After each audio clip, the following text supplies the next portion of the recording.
예, 오늘 말씀은 깨어 있으라라는 말씀의 제목으로 함께 말씀을 나누고자 합니다. 제가 말씀을 준비하다 보니까 내용이 좀 길어요. 그래서 이번 주와 다음 주에 걸쳐서 2주에 걸쳐서 말씀을 드리고자 합니다. 오늘 말씀을 드리고자 하는 내용은 마가복음 13장에 있는 내용이에요. 13장에 1절부터 시작되는 내용인데 이 말씀은 예수님께서 이 예루살렘 성전의 멸망과 더불어서 마지막 때에 예수님께서 재림하실 때에 있을 심판에 대한 그러한 말씀들을 함께 이야기하시는 말씀이에요.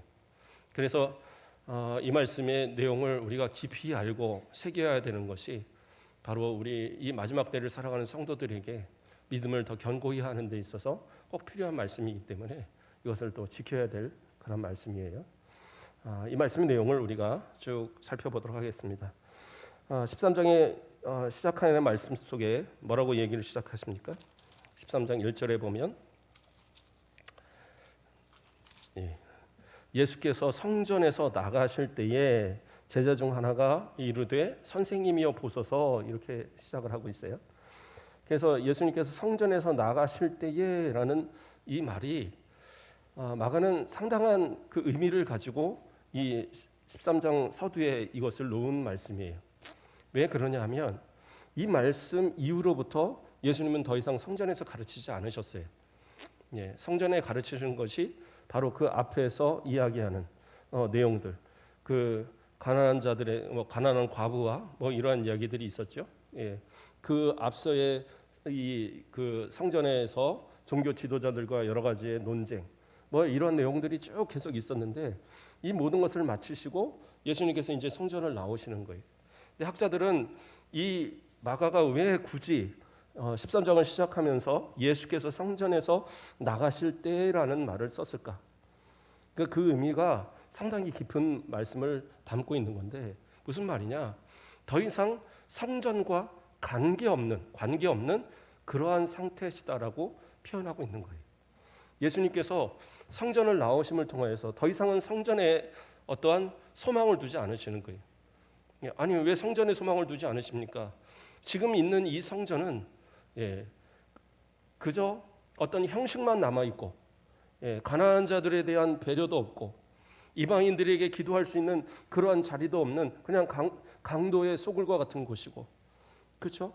부자들이 자신의 어떤 그 부를 드러내는 그러한 자랑의 자리고, 이 종교 지도자들이 자신들과의 마음에 맞지 않는 그러한 사람들에 대해서는 공격하고 무너뜨리고, 그런 어떤 아주 분쟁과 다툼의 자리가 바로 성전이 되어버렸어요. 그래서 예수님은 그곳에서 여러 가지 문제들을 계속 지적하시고 이야기하셨지만 더 이상 소망이 없는 그곳을 이제 완전히 단절하시는 그 모습으로서 이 말씀을 표현하고 있는 거예요. 어찌 보면 가장 단순한 말씀이지만 이 말씀은 우리에게 상당한 경고의 말씀이 되고 있어요. 건물은 우리가 교회라고 부르지만 사실은 교회가 아니죠. 교회라는 것은 예수 그리스도를 믿는 우리 성도들의 모임이에요. 그래서 그리스도의 머리 되신 그리스도로 인해서 각 지체가 이루어진 우리 자체가 교회지, 건물은 사실은 그냥 예배당이죠. 그래서 우리 리프트 만들기 전에 옆에는 예배당 써 있었는데 리프트를 만들어야 돼서 자른이라고 당자를 없앴는데 원칙적으로는 예배당이 맞아요. 그러나 교회는 뭐냐? 우리가 교회예요. 그런데 예수님께서 우리 교회에 함께 하시지 않는다, 우리 교회를 나가신다, 이건 엄청난 사건이잖아요. 성전의 주인이신 예수 그리스도가 성전에 거하시지 않는 이유, 왜 그래요? 성전이 성전의 기능을 감당하지 못하니까, 성전으로서 감당해야 될 그 역할을 하지 못하니까 예수님께서 그 성전을 버리시는 거예요. 이것이 어떻게 보면 오늘날 우리에게 향하신 경고의 말씀이에요. 우리가 교회의 이 역할을 제대로 하지 못하고 교회의 사명을 잘 감당하지 못할 때, 우리가 각각의 지체로서의 역할을 감당하지 못할 때에 그때 과연 예수님께서 우리 가운데 거하시는 것이 정당하냐? 누가 예수님을 감히 이곳에 있어 주세요라고 말할 수 있는 그러한 우리의 모습일까? 우리는 항상 좀 두렵고 떨리는 마음으로 지켜볼 수 있어야 돼요. 그것이 우리의 신앙의 모습이어야 합니다. 그래서 언제나 예수님을 모시는 모습, 언제나 예수님이 함께 하시는 교회, 언제나 예수님이 함께 하시는 우리 성도들의 지체들의 각각의 삶, 그렇죠? 그래서 우리가 곧 하나님의 거하시는 성전이라고 얘기하잖아요. 하나님의 거하시는 성령이 내주하셔서 언제나 성령을 통해서 예수 그리스도와 하나님께서 우리 가운데 거하시는 그러한 모습이 우리 자신들이고 우리들의 모임이 교회가 되는 거예요. 그러므로 삶 속에서 우리가 충분히 이제는 좀 다른 삶을 살아야 될 이유가 되겠죠. 자, 다시 본문으로 가서 예수님께서 성전을 이제 나가십니다. 그랬을 때에 제자 중에 하나가, 어떤 제자인지 모르지만 제자 중에 하나가 예수님께 물어봐요. 예수님, 선생님이여 보소서, 이 돌들이 어떠하며 이 건물들이 어떠하나이까? 이렇게 물어봐요. 이게 무슨 얘기냐면 이 건물과 이 세워진 기둥들과 이런 모습들을 보면서 아주 감탄하고 있는 거예요. 너무 멋있지 않습니까? 예수님, 선생님이요, 이거 너무 아름답지 않습니까? 아, 이렇게 아름다운 이런 성전이 있습니까? 이렇게 얘기하는 거예요. 실제로 당시의 성전은 상당히 웅장하고 멋있는 성전이었답니다. 왜냐하면 성전의 크기가 예루살렘 성의 한 6분의 1을 차지하는 그러한 상당한 큰 성이었어요. 큰 성전이었어요. 그렇게 커지었던 이유 중에 하나가 원래 이제 처음에 솔로몬이 세웠던 성전은 바빌론에게 완전히 회파되었었고, 스룹바벨을 통해서 새로 세웠던 성전이 또 많이 낡고 이 나중에 여러 가지 공격으로 인해서 많이 이제 상했던 이 성전을 이 헤롯이 새롭게 리모델링을 했거든요. 그러면서 상당히 많이 확장을 시켰어요. 그 성전에 들어가는 뜰도 상당히 크게 확장을 시켜서 많은 사람들이 한꺼번에 들어올 수 있도록 그래서 유대인의 환심을 사기 위해서 헤롯 왕이 그러한 일들을 이렇게 행했었거든요. 그래서 성전이 상당히 아름답고 또 겉은 대리석으로, 하얀 대리석으로 이렇게 세웠대요.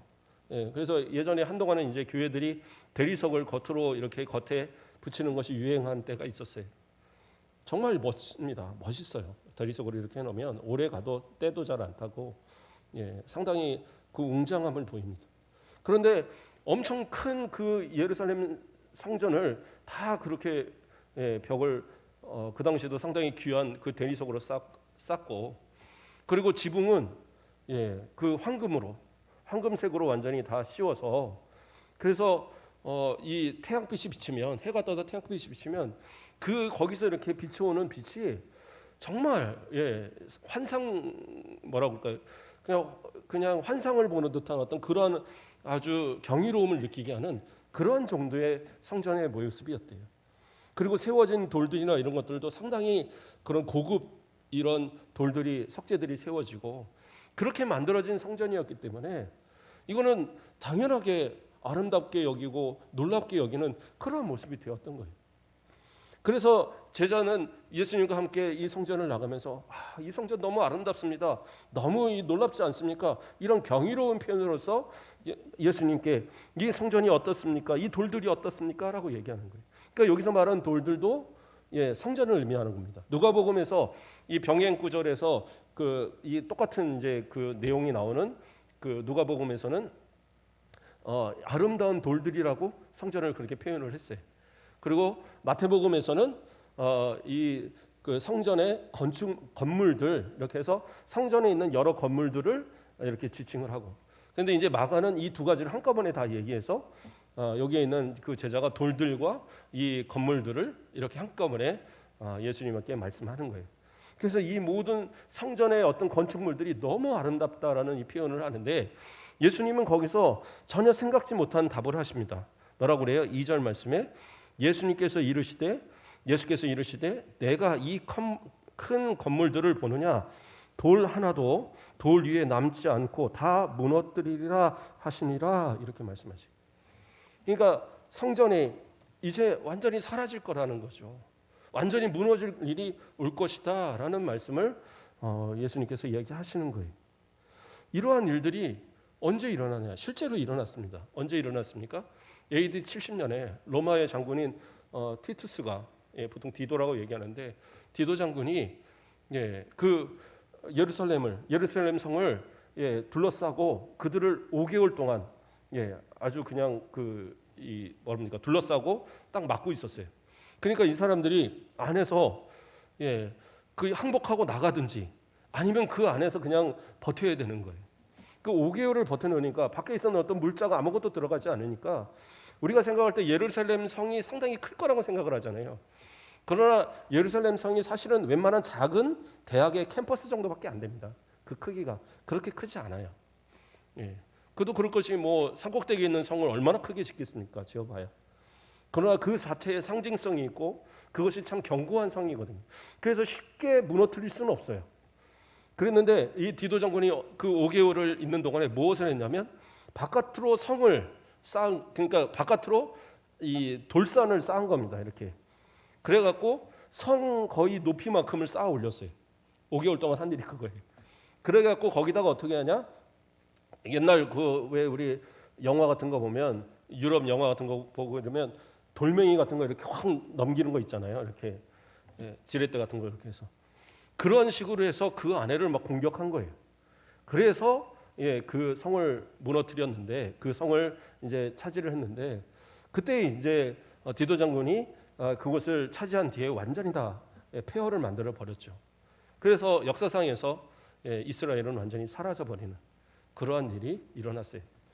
그래서 1947년인가요? 그때 이제 이 2차 대전 후에 유엔에서 이 이스라엘이라는 나라를 어떻게 보면 가만히 몇천 년, 2000년을 살고 있던 팔레스타인 땅에서 딱 띄어서 니네 이스라엘 가져 해갖고 이스라엘이 사실은 건국이 된 거예요.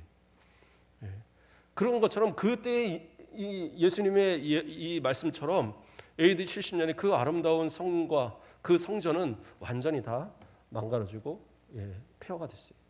역사에 나오는 그런 요세푸스의 글이나 이런 데서 나오는 내용을 보면 그 당시에 얼마나 비참했냐면 그 5개월을 그 안에서 버텨가면서 그 어떤 죽은 시체를 이렇게 뜯어먹기도 하고 심지어는 자기 자식을 잡아먹기도 하는 그런 엄청난 일들이 일어났대요. 그도 그럴 것이 5개월을 버티는데 무슨 양식이 있었겠어요. 그러다가 다 이제 죽게 되는 그러한 어떤 비극적인 일이 그때 있었습니다. 그런데 그때에서도 좀 이따가 살펴보겠지만 그때에서도 이 거짓 선지자들은 거기서 뭐라고 얘기하느냐, 이 때가 끝나면 이 때를 결국에는 우리가 승리하게 되고 결국에는 메시아가 와서 메시아의 새로운 왕국을 세울 것이다.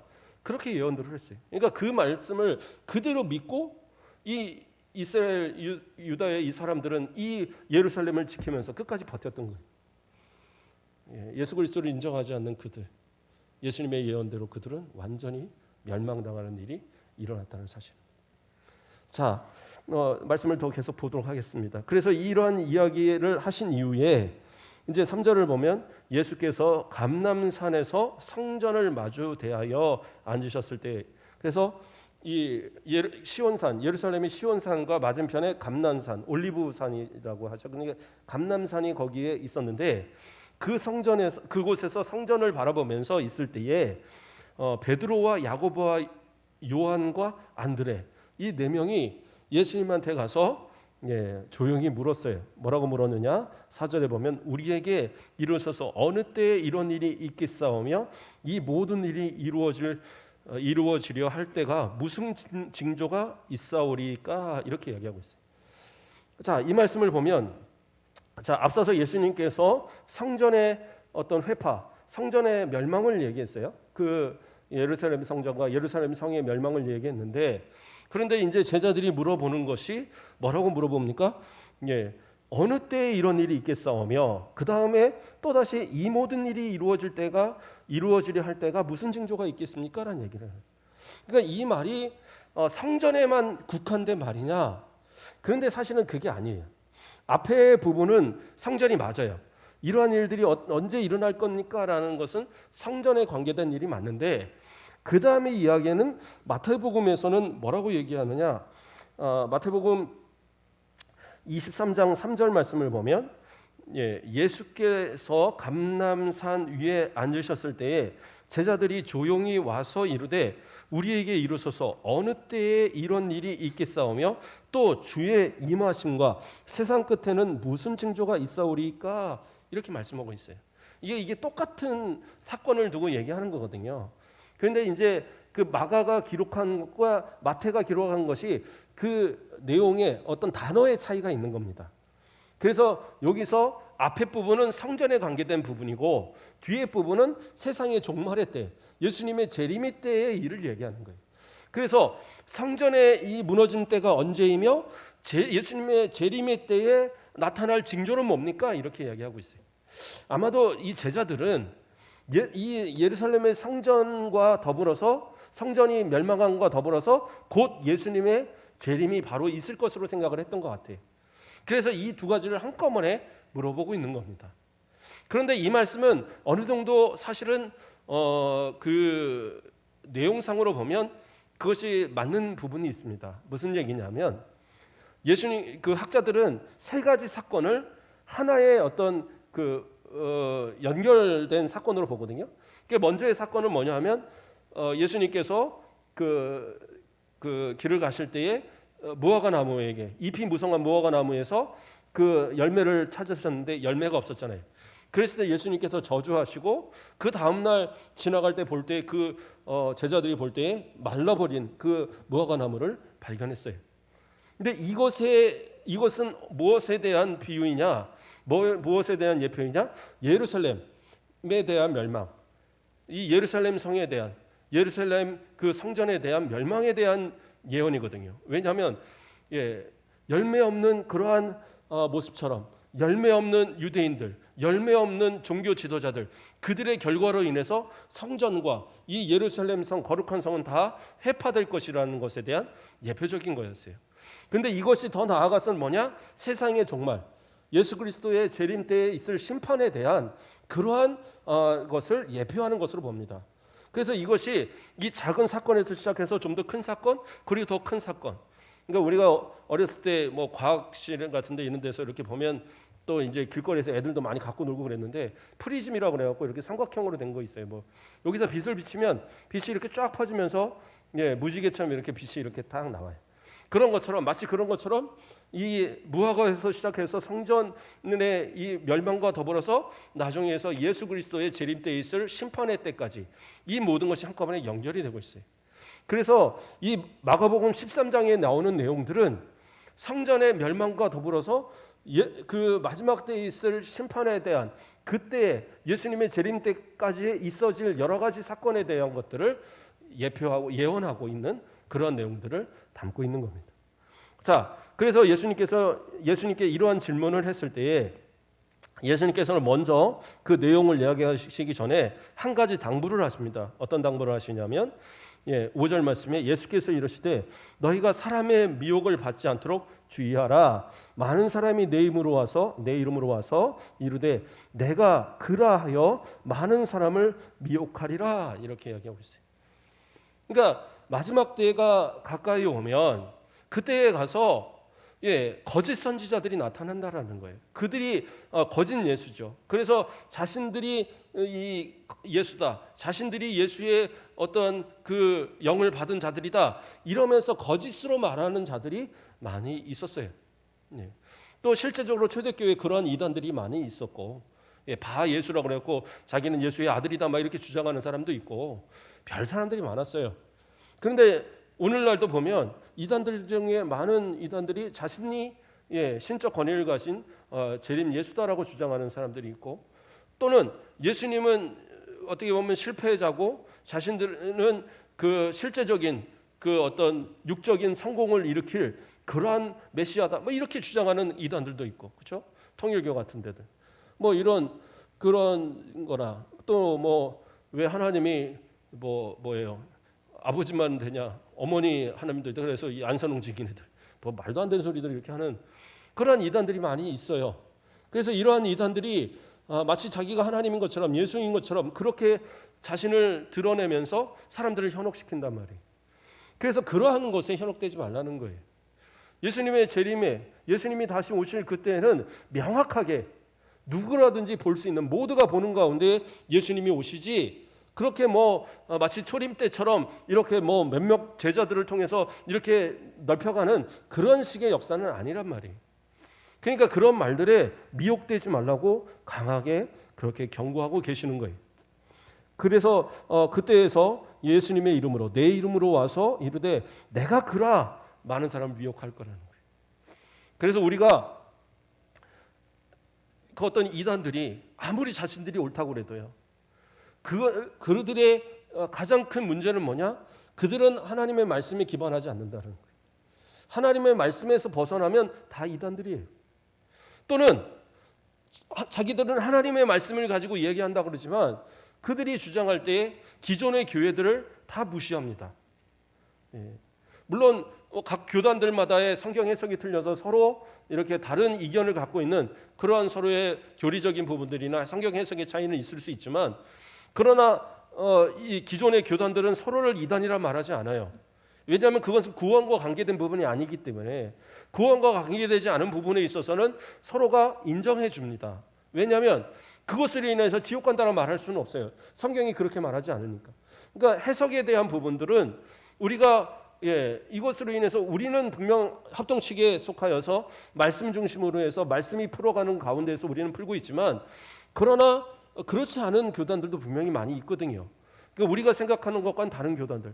그러나 그들이 예수 그리스도를 부인하지 않고 삼위일체 하나님을 믿고 성경을 부인하지 않는다면 이단들은 아니에요. 그러나 이제까지 수천 년을 내려온 이 성경의 해석과 연구와 이 모든 것들을 다 부인해서 그것을 부인하고 자신들이 맞다라고 그저 몇 년도 안 된 그러한 이 자신들의 주장을 가지고 이것이 맞다라고 주장을 하면 누가 가짜이겠냔 말이에요. 그 분명히 우리는 보셔야 돼요. 그래서 예수님은 뭐라 합니까? 거짓 선지자들이 많이 일어날 건데 무엇으로 본다고 그래요? 열매로 그들을 안다고 그랬어요. 그러니까 때로는 지켜보세요. 그들이 아무리 옳은 말을 하는 것 같아도요. 그것이 자꾸 마음에 걸리면 목사님을 찾아오시고 그리고 목사님과 함께 상의하고 그런데도 내 마음 가운데 자꾸 헷갈리면 기다려보시면 돼요. 적어도 10년만 기다려보면 10년 안에 이단들은 다 드러나요. 네. 이제까지 이단들이 처음에 막 으쌰으쌰하면서 막 했다가 이단으로 불과 한 2, 3년만 지나도 다 드러납니다. 네. 그러한 이단들의 열매를 보면 알아요. 어떻게 해요? 성도들의 가정들을 막 망가뜨리고 개인의 삶을 막 피폐하게 만들고 모든 쌓였던 관계들을 다 끊어버리게 만들고 아주 비참한 말로를 갖게 하는 그러한 모습들 그거 보면서도 저기가 맞는 것 같아? 그건 안 되죠. 어떤 분들은 또 그럴 겁니다. 우리가 종교개혁이 일어나서 천주교의 잘못된 걸 가지고 우리가 이렇게 해서 이렇게 되지 않았습니까? 그러니까 지금도 종교개혁 똑같은 거 아니에요?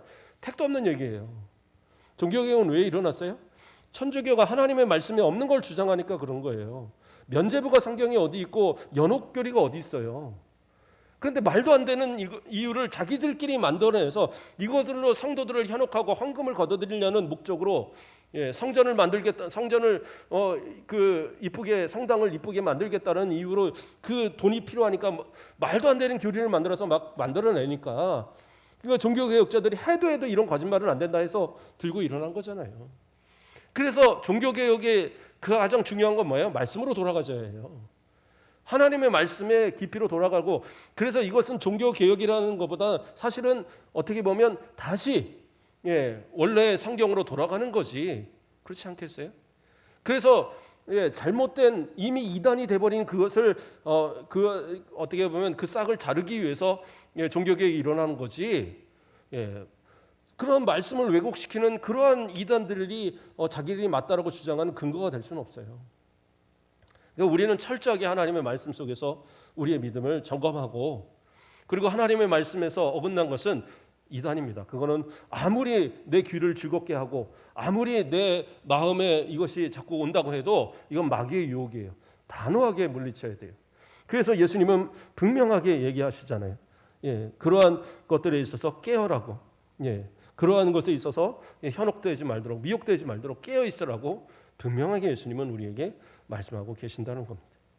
자, 이어서 말씀을 또 보도록 하겠습니다.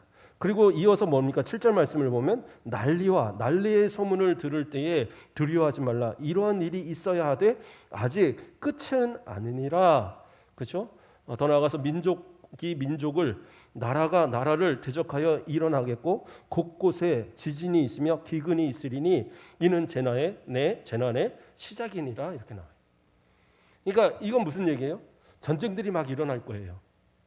그리고 기근이 막 일어나고 때로는 천재지변이 막 일어나기도 하고 막 이러니까 사람들은 생각에 야, 이때가 우리 이제 예수님 곧 오실 때인가 보다. 그래요. 마음으로는 그런 생각을 갖는 것은 중요하지만 그러나 그것이 진짜 끝은 아니다라고 예수님은 이야기하고 있는 거예요. 역사상으로 큰 전쟁들이 많이 있었어요. 물론 예루살렘의 멸망도 유대인들에게는 상당히 큰 거지만 그러나 우리가 근대에 와서도 1차 대전, 2차 대전을 겪으면서 유대인의 학살이라든가 엄청난 또 각 나라들의 어떤 전쟁으로 인해서 전 세계가 완전히 그 전쟁의 그런 어떤 그 전쟁 속에 완전히 다 이렇게 망가지고 그랬던 이 시대를 보면서 곧 예수님이 임재하실 것으로 그렇게 생각하는 이들이 많았어요. 그래서 성경은 분명히 얘기합니다. 전쟁만 갖고는 그것이 그 나타나는 어떤 기근이나 나타나는 어떤 천재지변 이 정도 가지고 그게 예수님의 재림의 때는 아니다라는 거예요. 오히려 이건 뭐예요? 재난의 시작이다라는 거예요. 아직은 더 큰 재난들이 더 큰 그런 환란들이 기다리고 있는 그때도 분명히 있다라는 거예요. 그래서 지금 힘들다고 그래서 예수님 곧 오시나? 물론 고대하는 마음은 필요합니다. 그렇죠? 그래서 손영호 목사님이 작사했다는 그 주님 고대가 있잖아요. 그 가운데 보면 맨 3절인가요? 그 가사에 보면 저 하늘 이상한 구름만 떠도 행여나 주님 오시는가 해. 이렇게 내 주님 오시는가 해. 그런 가사 있잖아요. 저는 그 찬양 참 많이 불렀거든요. 나이가 젊을 때도 어릴 때도 많이 불러서 오죽하면 너 무슨 이단에 빠졌냐? 이제 누가 막 물어보기도 하고 그러시더라고요. 그래서 아니라고 찬양이 너무 좋아서 부른다고. 주님을 고대하는 그 마음이 있으면 하늘에 이상한 구름만 떠도 혹시 주님 오시는 거 아니야? 그래요. 마음은 항상 그러한 마음을 가지고 살아야 돼요. 그게 성도들의 마음이 맞아요. 그러나 그러한 말에 현혹돼서는 안 돼요. 옛날에 다미성교회 92년도인가요? 1992년도에 10월 달에 다미성교회에서 그 예수님 10월 28일이었나요? 맞나요? 그때 이 예수님 재림한다고 그래갖고 생중계 했잖아요. TV에. 그래갖고 그때 사람들이 막 나 그 천국 가면 필요 없으니까 너 내 땅 가져 뭐 가져 해갖고 막 그때 난리가 났습니다. 그리고 그때 그 아류 또 비슷한 이단들도 많아갖고 저희 그 속초의 고모님 댁에 그 다니시던 교회에 지금도 다니시는 교회지만 어느 날 보니까 막 창문을 다 닫아놓고 그 앞에서 통성기도를 한 20명이 모여서 통성기도를 막 하는 거예요. 이렇게 문을 보니까 문을 다 막아놨는데 그 틈새를 보니까 한 사람이 막 난리치면서 막 기도하고 다른 사람들은 다 엎드려서 애들까지도 다 엎드려서 막 그러고 있더라는 거예요. 이게 뭐 하는가 그랬더니 그 한 분이 이제 그때 당시 그 다미성교회 그 책들을 읽어보면서 이제 약간 정신이 이상해진 거예요. 그래갖고 자기가 계시를 받았다. 그래서 예수님이 오신다고 했다. 그러니까 니네들 다 준비해라 그래갖고 천국 가려면 오래 시간이 걸리니까 미숫가루 준비하라 그래갖고 미숫가루도 몇 마를 준비하고 그리고 천국 갈 사람, 지옥 갈 사람을 나눠야 될 것 같아서 어디 가서 자판에서 검은색하고 하얀색 반지 조그만 것들을 뭐 100원짜리 뭐 이런 거 있잖아요. 그거 몽땅 사다가 마음에 드는 사람은 하얀 거 주고 마음에 안 드는 사람은 검은 거 주고. 그러니까 받는 사람들은 이게 도대체 왜 주는지도 모르고 받고 그랬는데 거기서 막 그 앞에 그 미친 사람이 막 난리를 치니까 다들 진짜 예수님 오시는 줄 알고 엎드려 갖고 애기들까지 막 그렇게 두려워서 벌벌 떨고 있더라는 거예요. 그래갖고 이제 저희 고모분들이 가서 막 문 뜯고 우리 이제 그때 거기 그 교회 교인들이 가서 그 사람들 다 구출해갖고 그 앞에서 난리치는 사람은 정신병원 갔고 그래서 이제 해결이 된 거예요. 그래갖고 나중에 거기 이제 정신 차리고 나니까 그 막 기도한다고 있던 사람 하나가 이 미숫가루 한 마리를 들고 오더래요. 그래서 이 한 마리 뭔가 했더니 그 천국 갈 때 그거 먹으면 이렇게 가려면 올해 적어도 한 보름 이상은 가야 되는데 쌀 지고 못 가니까 미숫가루 먹으면서 간다고 그거를 준비했다는 거예요. 말도 안 되는 얘기죠. 그러니까 이런 식의 말도 안 되는 것에 현혹되면 안 돼요. 예. 또 92년도에도 한번 그랬고 2000년 될 때도 그랬죠. 많은 이단들이 그때 예수님 온다고 다 주장했다가 나중에 가서는 다 미뤄졌다고 그러고 말도 안 되는 소리들 하고, 그런 것에 현혹되지 말라는 거예요. 전쟁이든 어떤 그런 나타나는 천재지변이든 이것을 인해서 예수님이 오시는 거 아니에요. 그날과 그 시는 아무도 몰라요. 그러나 예수님이 말씀하시는 징조들은 분명히 있을 건데, 그러나 그것으로 인해서 이것은 재난의 시작이지 결코 그것이 예수님의 재림이 지금 온다라는 증거는 아니다라는 거예요. 자, 그렇게 얘기하시고 또 이어서 뭐라고 하십니까? 9절에서 너희는 스스로 조심하라. 사람들이 너희를 공회에 넘겨주겠고 너희를 회당에서 매질하겠으며 나로 말미암아 너희가 권력자들과 임금들 앞에 서리니 이는 그들에게 증거가 되려 함이라 이야기하고 있어요. 그러니까 주님을 고대하고 믿음으로 살아가는 이들에게 전쟁이나 뭐 환란이나 이런 것이 오는 것도 상당히 어려움인데, 더 나아가서는 핍박과 그런 어떤 시련과 고난들이 계속 올 거라는 거예요. 예수 믿는다는 이유 때문에 고난을 당하는 거예요. 예. 그래서 예수님을 따르는 그 사람들이 결국에는 어떻게 했어요? 이 바울 사도도 원래 사울로서 그가 이제 유대인의 그런 어떤 바리새인으로 살 때에는 예수님을 믿는 사람들을 잡아다가 공회에 넘겨주는 일을 했어요. 스데반이 돌로 맞아 죽을 때도 거기서 증인을 섰던 사람이 이 바울이었거든요. 왜냐하면 바울에게 함께 증인을 섰던 사람들이 겉옷을 자기가 증인이라는 증거로 바울에게 제출을 했거든요. 그러니까 바울이 가장 먼저 증인을 섰던 거예요. 그러니까 그 정도로 많은 사람들이 유대인들에게 핍박을 당하고 공회에 넘겨지고, 그리고 또 로마의 그 통치 아래서 그렇죠, 바울까지도 결국에서는 그 순교를 하게 되는 그런 일들이 있었잖아요. 그러한 모든 일들을 이야기하는 겁니다. 그런데 중요한 말씀을 해요. 이러한 일들이 있는 이유가 뭐라고 그래요? 그 뒷부분에 이는 그들에게 증거가 되려 함이라 이렇게 하고 있어요. 그러니까 예수 그리스도를 믿는 사람들이 그러한 핍박을 견뎌내고 그러한 어려움 가운데서 이겨내야 될 이유가 뭐냐? 그것을 통해서 복음의 증거가 되는 거예요. 예수 그리스도의 증거자들이 되는 겁니다. 근데 이것은 실제로 그렇게 일어났잖아요. 수많은 핍박이 있고 많은 사람들이 시련을 당하고 또 그 많은 사람들이 순교를 당했지만, 그렇다고 해서 기독교가 사라지지 않았어요. 오히려 기독교는 번창하고 로마를 복음으로 변화시키고, 물론 뭐 정치적인 무슨 역할이 있었다 이런 역사적인 해석도 있지만, 그러나 결국엔 복음 앞에 굴복하게 된 거예요. 복음이 들어가는 모든 곳에서 복음의 역사는 항상 뜨겁게 일어나고, 우리나라도 처음 토마스 선교사가 복음을 전할 때 그 상선을 타고 왔다는 이유로 이제 목을 베었죠. 그랬는데 그때 전했던 그 성경 하나, 그것이 시작이 돼서 이 땅에 복음의 역사함이 일어난 거죠. 그러니까 시련과 이런 환란을 이겨내는 것은 중요한 겁니다. 초대교회 많은 성도들이 그래서 그 핍박을 당하고 그 시련 가운데 순교하는 것을 당연하게 여겼어요. 우리가 잘 아는 폴리캅 같은 그런 서문학 교회 감독이었던 폴리캅 같은 사람도 단 한 번만 예수님 부인하면 살려주겠다라고 그 지역의 충독이 그렇게까지 얘기하는데도, 내가 이제까지 우리 예수님이다 한 번도 부인 안 했는데 내가 어떻게 예수님 부인합니까? 그리고 당당하게 화형을 당하는 그런 모습을 우리는 알고 있어요. 예수님은 이러한 일이 있을 것을 미리 얘기하시는 겁니다. 그러나 그들에게 확실한 증거가 예수 그리스도가 진짜고 예수 그리스도의 구원이 진짜라는 사실을 증거할 수 있는 것이 누구냐? 바로 우리들이다라고 이야기하고 계신 거예요.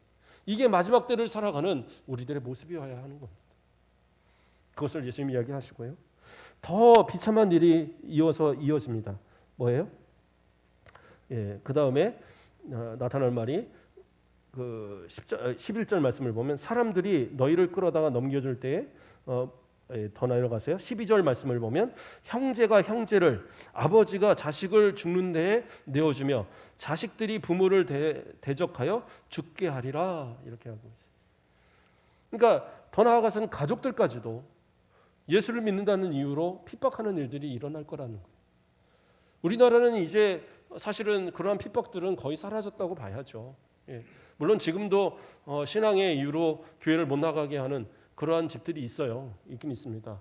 그래서 시집을 잘못 가갖고 교회를 제대로 못 나오는 이런 분들도 분명히 있어요. 있긴 있는데 그러나 교회 나간다고 해서 죽이고 이러진 않잖아요. 근데 지금도 이슬람권이나 이런 데는 어떻게 합니까? 교회를 신앙을 가졌다는 이유로 죽어요. 그냥 어느 날 갑자기 지도새도 모르게 죽입니다. 그래도 경찰이 수사도 안 해요. 명예살인이라고 그래갖고 이슬람권 안에서는 그 사람이 기독교를 개종하면 죽여도 괜찮아요. 그럼 말도 안 되는 법들이 있습니다. 저 뭐 파키스탄 뭐 이런 데서는 어떤 일이 있었어요. 예배 드리고 있는데 그 교회를 둘러싸고 거기다 불을 질러 버려요. 그래서 수많은 사람이 그냥 타 죽어 버렸어요. 그런 일들이 지금도 세계 곳곳에 일어나고 있어요. 말도 안 되는 얘기죠. 그런데 그 일들을 자행하는 사람이 누구냐? 가족들이에요. 가족들. 동네 친척들. 이러한 사람들이 앞장서서 명예살인이라고 자기들의 명예를 더럽혔다고 그렇게 하는 거예요. 그러니까 이런 일들이 우리나라 이슬람교들 들어오는 거 사실은 조심해야 됩니다. 무슨 인권 어쩌고 하면서 괜찮다고 막 얘기들 하는데 그렇지 않아요. 그들의 교리가 얼마나 무서운데 이슬람 그 들어간 곳들이 정말 어떤 자유 이런 것이 보장되는 데가 어디 있어요. 남자들은 살기 좋습니다. 여자들은요 완전히 뭐 이렇게 면사포 같은 거 이런 거 있잖아요. 히잡이라고 그래서 그거 쓰지 못하면 밖에도 못 돌아다녀요. 자기 직업도 못 가져요. 그러니까 가난해서 가서 뭐 일을 하려고 그러면 그 일을 했다고 잡아다가 죽여요. 그러면 여인이 할 일은 뭐냐? 과부가 됐던 뭐 그 외딸이 됐던 상관없어요. 그냥 시집 가서 남편에게 붙들려 살아야지만 되는 거예요. 그리고 부인도 한 명만 되니까 4명씩 줘갖고 이런 말도 안 되는 이러한 교리를 가진 이러한 이런 것에 우리가 관용을 베풀어서는 안 됩니다. 절대 우리는 사실은 우리나라가 기독교가 이렇게 살아있는 이유가 이런 거 막으라고 있는 것 같아요. 어쨌든 이러한 일들이 많이 일어날 거라는 거예요. 그러나 그러한 가운데서도 어떻게 해요? 그들을 구원하기 위한 이유로 우리는 어떻게 해요? 믿음으로 승리해야 되는 거예요. 그러한 시련과 고통이 우리 가운데 있을 것이다 라고 이야기하고 있어요. 10절 말씀에 뭐라고 합니까? 또 복음이 먼저 만국에 전파되어야 할 것이요. 그러니까 이 예수님의 재림의 때가 임하기 위해서는 사실은 복음이 모든 땅끝까지 전파되는 일이 있을 것을 전제로 얘기합니다. 그래서 선교사들은 이 말씀을 따라서 땅끝까지 복음 전하는 거예요. 주님의 재림의 때를 기다리는 성도들이 해야 할 일은 땅끝까지 복음 전하는 거예요. 지금도 뭐 복음 안 들어간 데가 어디 있겠어요? 아니요. 아직도 예수 그리스도를 아예 태어나서부터 한 번도 못 들었다는 사람들도 세계 곳곳에 너무 많이 있어요. 우리가 문명화된 사회에서 살다 보니까 잘 모르는 것이 그냥 아무것도 모르시고 그냥 그렇게 살다가 지옥 가는 사람도 상당히 많다니까요. 그래서 우리는 어떻게 해요? 복음을 전하는 귀한 사명들을 끝까지 감당하는 그런 모습들이 있어야 된다는 거예요. 자, 그래서 13절에 또 뭐라고 합니까? 또 너희가 내 이름으로 말미암아 모든 사람에게 미움을 받을 것이나 끝까지 견디는 자는 구원을 받으리라.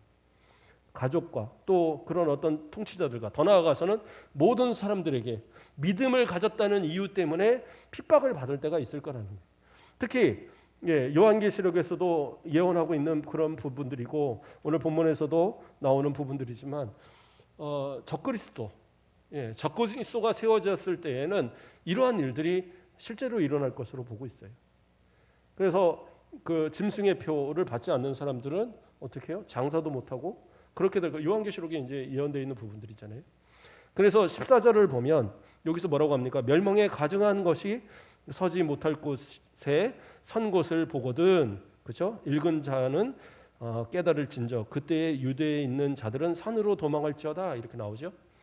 이 말씀이 사실은 이제 역사적으로 보면 이스라엘의 멸망, 그 유대의 멸망과 그리고 그러니까 예루살렘의 멸망과 그곳에 이제 디도 장군이 그곳에 그 로마의 깃발을 세우고 또 그 회파된 성전 거기에 뭡니까 가이사의 그 시저의 이 로마 황제 초상화를 걸어놓고 뭐 이런 일이 있었다고 그래요. 이러한 일이 실제적으로 이루어지기도 했고 또 이 말씀은 다니엘서의 말씀을 인용한 말씀인데 그래서 이 다니엘서의 말씀은 이전에 그 BC 168년인가요? 그 몇 년도 그때쯤에 수리아의 왕이 이 이스라엘을 침공하면서 그 성전을 회파시키고 거기다가 뭐를 세웠냐면 저 제우스의 신전 이런 제단을 쌓고 거기다가 돼지 피를 뿌리는 그래서 성전을 오염시키는 그러한 일들이 있었어요. 그래서 이러한 일들에 대한 성취가 있었고 더 나아가서는 이 예루살렘의 멸망 그리고 이것은 더 나아가서는 적그리스도가 나타나서 하나님께서 받으셔야 될 영광을 그 자신이 차지하는 그래서 성도들을 핍박하는 그러한 때가 나타날 것을 또 예언하는 것으로 이렇게 보고 있습니다. 이것은 이제 요한계시록에 또 나타나는 그런 예언되는 내용과 연결이 되고 있어요. 자, 이 말씀 다음 주에 이제 좀 더 살펴보겠고요. 오늘 말씀을 좀 정리하겠습니다. 예수님의 재림의 때는 곧 다가옵니다. 그러나 그때가 언제인지 우리는 알지 못해요. 초대교회 성도들도 항상 동일하게 생각한 것은 자기 때에 자기가 살아있을 때에 예수님 오실 거로 생각했어요. 우리도 사실은 그러한 마음으로 살아야 됩니다. 예수님 2000년 동안 안 오셨는데 제가 생각할 때는 앞으로도 한 2000년 안 오실 것 같은데요. 그래요. 그럴 수 있어요. 그러나 저와 여러분은 항상 주님을 기다리고 고대하며 준비되어 있는 모습으로 살아셔야 되는 거예요. 그래서 예수님께서는 얘기하시는 겁니다. 깨어 있으라고, 준비하라고. 그래서 주님을 맞이할 그 준비가 되어 있는 그들은 어떠한 상황에서도 주님 앞에 구원을 받아요. 그러나 끝까지 신앙을 지키지 못하고 믿음을 지키지 못한 성도들은 어떻게 해요? 한때 예수 잘 믿었다고 그 사람이 구원받는 게 아니에요. 진짜 믿음은 끝까지 그 믿음을 지키는 겁니다.